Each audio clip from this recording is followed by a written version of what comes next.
Pues recibir esta beca para nosotros representa como una puerta de entrada y la posibilidad de poder cumplir un sueño. Nos han dado la oportunidad de venir aquí a Galicia, participar en la parte de cocina.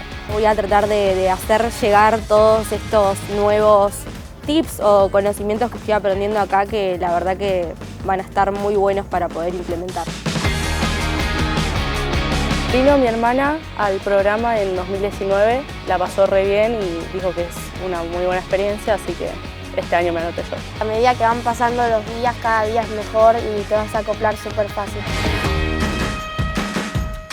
Y ojalá que estos encuentros se puedan volver a repetir para que muchos compatriotas puedan disfrutar esta experiencia como yo la disfruté.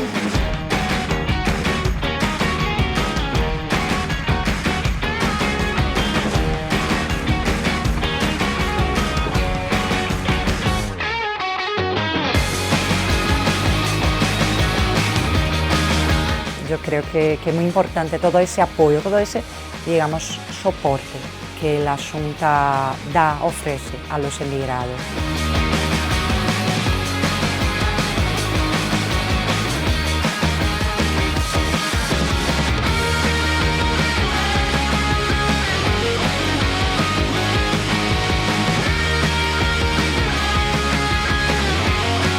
Formé un vínculo con gente que capaz que a la larga después voy a decir no me quiero ir o no quiero dejar de verlos.